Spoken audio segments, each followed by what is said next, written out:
Welcome back दोस्तों, मेरा नाम है हर्ष त्यागी और मैं अपनी यूट्यूब चैनल आईटी रिवर्स में आपका स्वागत करता हूं। तो इस वीडियो में हम जानने वाले हैं सीपीयू के बारे में, यानी कंट्रोल प्रोसेसिंग यूनिट क्या होती है और उनको वर्किंग के अकॉर्डिंग उनको कितनी कैटेगरीज में डिवाइड किया गया है। ये सारी चीजें आज हम देखने वाले हैं, डिस्कस करने वाले हैं। तो वीडियो को लाइक कर दीजिए और अगर आप इस चैनल पर नए हैं तो प्लीज सब्सक्राइब कर दीजिए और बेल आइकन को दबाना ना भूलें ताकि जो भी मेरी वीडियोस की नोटिफिकेशन है वो आप तक पहुंचती रहे। तो चलिए वीडियो को स्टार्ट करते हैं। तो बात आती है सीपीयू की। तो भाई सीपीयू क्या है? आपने सुना होगा, सभी यूजर को पता है कि सीपीयू सीपीयू बोलते हैं वो। आप जैसे वो पर्टिकुलर हमारी एक जो आप देखते हो मशीन, वो मशीन हमारी सिस्टम यूनिट होती है और सिस्टम यूनिट के अंदर एक छोटा सा पार्ट होता है, वो सीपीयू का होता है, उसको सीपीयू बोलते हैं। तो आज उसी के बारे में डिस्कस करेंगे, उसकी वर्किंग के बारे में। तो सीपीयू एक हमारा मेन इंपॉर्टेंट पार्ट है जो हमारे सिस्टम यूनिट के अंदर लगा होता है और जिसको हम प्रोसेसर या माइक्रो प्रोसेसर के नाम से भी जानते हैं, या सीपीयू के नाम से भी आप बोलते हो उसको। तो सीपीयू क्या है? जो हमारे कंप्यूटर से जितने भी हमारे हार्डवेयर जुड़े होते हैं या सॉफ्टवेयर या यूजर या फिर जो भी हमारी इनपुट हमको मिलता है या डाटा हमको रिसीव होता है, उन डाटा को, उन कमांड्स को, उनको सबको ऊपर परफॉर्म करता है, उनको संभालता है, उनके ऊपर प्रोसेस करता है, उनके ऊपर परफॉर्म करता है और लास्ट में वो आउटपुट शो कर देता है, यानी आउटपुट के लिए वो सेंड कर देता है। तो ऑपरेटिंग सिस्टम और अन्य जो हमारे प्रोग्राम्स हैं, अदर प्रोग्राम्स, उनको भी ऑपरेट करता है। तो सिंपल ये हमारे कंप्यूटर का एक दिमाग होता है जो सारी चीजें परफॉर्म करता है, सबको कंट्रोल करता है। और कंप्यूटर की हम बात करें तो कंप्यूटर में जो ये छोटा सा सीपीयू है वो मदरबोर्ड में लगा होता है और इसके अलावा ये जैसे एएलयू, कैश मेमोरी और रजिस्टर और जो हमारा एफपीयू भी इसी के अंदर रजिस्टर्ड होता है। तो चलिए देखते हैं इनके ऊपर।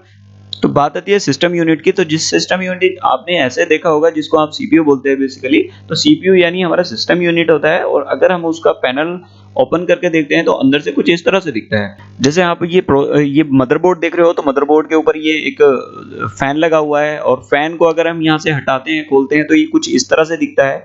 ये अभी यहाँ पर सीपीयू जो हमारा ब्लैंक दिख रहा है, ये वाला सीपीयू हमारा यहाँ अटैच होता है और इसके ऊपर हमारा ये फैन लगा होता है ताकि जो हमारा ये सीपीयू है हीट हो तो उसकी जो हीटिंग है ये एब्जॉर्ब करता रहे और बाहर निकालता रहे उसकी हीट को, और ये इसको कूल रखे, यानी सीपीयू को कूलिंग करने के लिए फैन लगाया जाता है। तो बेसिकली हमारा मदरबोर्ड पे यहाँ अटैच होता है। चलिए बात करते हैं हम सीपीयू की वर्किंग कैटेगरी की। तो देखिए सीपीयू को उसकी वर्किंग कैटेगरी के अकॉर्डिंग हमने उसको तीन पार्ट्स में डिवाइड किया है, यानी तीन कैटेगरी में डिवाइड किया है। फर्स्ट आपकी आती है एमयू यानी मेमोरी यूनिट, दूसरी आती है आपकी सीयू यानी कंट्रोल यूनिट और तीसरी आती है आपकी एएलयू अर्थमेटिकल लॉजिकल यूनिट। यानी तीन कैटेगरी में हमने सीपीयू के काम को डिवाइड किया है, यानी जो सीपीयू हमारा काम करता है, जो कंप्यूटर का दिमाग है, वो तीन कैटेगरी के अकॉर्डिंग वर्क करता है। तो इनको चलिए एक एक करके देखते हैं। सबसे पहले आती है मेरी मेमोरी यूनिट। यानी मेमोरी जो होती है एक तरह से याददाश्त होती है, यानी जैसे हम लोगों की याददाश्त होती है इसी तरह से कंप्यूटर की जो याद करने की जो क्षमता होती है उसको मेमोरी, यानी कंप्यूटर का जो डाटा या कमांड उनको याद रखने के लिए, उनको स्टोर करने के लिए मेमोरी का यूज किया जाता है और बेसिकली कंप्यूटर मेमोरी इसी को बोलते हैं। तो सीपीयू से जो भी हमारा इंस्ट्रक्शन, जो भी हमारी कमांड रिसीव होती है या डाटा इनपुट रिसीव होता है, पहले अपनी मेमोरी में सेव करता है कंप्यूटर, फिर उसको क्या करता है, दोबारा उस डाटा को प्रोसेस करता है, उसके ऊपर काम करता है और उसे मेमोरी में स्टोर करता है, जिसे यूजर कभी भी इस्तेमाल कर सकता है, मतलब कभी भी यूज कर सकता है उसको। तो इस काम के लिए कंप्यूटर अलग अलग मेमोरी का यूज करता है। और जो हम अब देखिए, जैसे हम कंप्यूटर को कोई भी कमांड देते हैं तो हम ए टाइप करते हैं, बट कंप्यूटर जो है वो हमारी लैंग्वेज को नहीं समझता। कंप्यूटर जो लैंग्वेज समझता है वो बाइनरी लैंग्वेज समझता है। बाइनरी लैंग्वेज में सिंपल हमारे 0 और 1 की फॉर्म होती है, यानी 0 और 1 नंबरिंग में वो डाटा समझता है। तो हमारे डाटा को कन्वर्ट करने का जो काम करता है वो भी सीपीयू करता है। जिसे मेमोरी में अनप्रोसेस्ड डाटा यानी इनपुट रखा जाता है उसे प्राइमरी मेमोरी बोलते हैं। फिर उसके बाद मेमोरी में जो प्रोसेस डाटा है उसको आउटपुट भेज दिया जाता है, उसको सेकेंडरी मेमोरी बोलते हैं। मैं एक सिंपल लैंग्वेज में आपको बताता हूँ कि कंप्यूटर मेमोरी कैसे काम करती है। जैसे हमको कुछ बातें याद नहीं होती, जैसे आपने मुझको कुछ काम वर्क करने के लिए बोला और मैंने अपने माइंड में उसको रिपीट किया और उसका आंसर आपको दे दिया। जैसे कोई टीचर आपसे कोई क्वेश्चन पुट अप करती है, अगर उसको आप रिजॉल्व कर सकते हो तो तुरंत उसका जवाब दे सकते हो। अगर वही बात मैं आपसे 1 महीने बाद पूछूं कि टीचर ने क्या मालूम किया था, तो आपको याद नहीं रहती। तो वो क्या होती है, एक तरह से टेम्परेरी मेमोरी होती है हमारी। ऐसे ही कंप्यूटर की प्राइमरी मेमोरी होती है जिसको हम टेम्परेरी मेमोरी बोलते हैं। और जो सेकेंडरी मेमोरी होती है, जैसे कि आप नोटबुक में अपने क्वेश्चन या फिर जो भी होमवर्क होता है वो राइट करते हो, फिर उसको बाद में कभी भी आप उसको यूज कर सकते हो, यानी याद कर सकते हो, ओपन करके देख सकते हो। तो वही हमारी जो मेमोरी में होती है, मतलब जो कंप्यूटर मेमोरी होती है वो सेकेंडरी मेमोरी होती है। सेकेंडरी मेमोरी में परमानेंट डेटा सेव कर सकते हैं।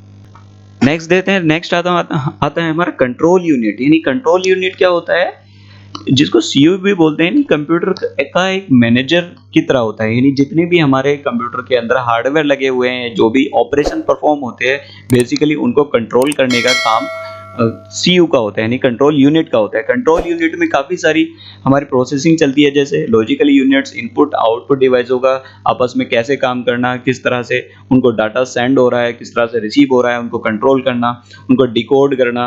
ये सेंट्रल प्रोसेस से जो भी हमारे इंस्ट्रक्शन रिसीव होती है उनके ऊपर परफॉर्म करना, पर्टिकुलर इवेंट को प्रोसेस करने के लिए कंट्रोल यूनिट का इस्तेमाल करती है। यानी जो हमारे कंप्यूटर से रिलेटेड जितना भी कंट्रोलिंग का काम होता है वो कंट्रोल यूनिट के अंडर आता है।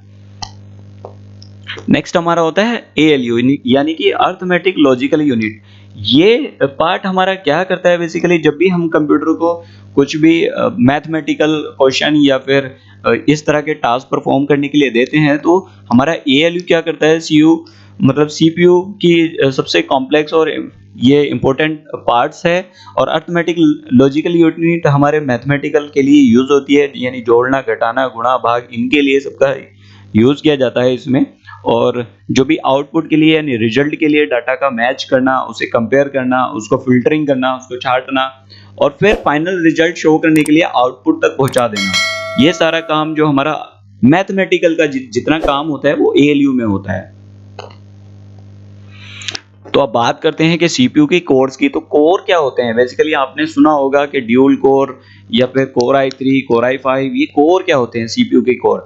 तो बात आती है CPU कोर की, तो प्रत्येक CPU यानी एवरी CPU में कम से कम एक प्रोसेसर होता है, जिसको मैंने शुरू में बताया था कि जो प्रोसेसर होता है वो मदरबोर्ड में जो लगा होता है प्रोसेसर। तो प्रोसेसर के अंदर हर CPU के अंदर एक प्रोसेसर होता है, और जो सभी प्रोग्रामिंग को परफॉर्म करता है। और काफ़ी टाइम से ये सिंगल प्रोसेसर से ही चलते थे हमारे ऑपरेटिंग सिस्टम या फिर जो हमारे मदरबोर्ड थे। तो इस प्रोसेसर को ही हम प्रोसेसिंग कोर बोलते हैं।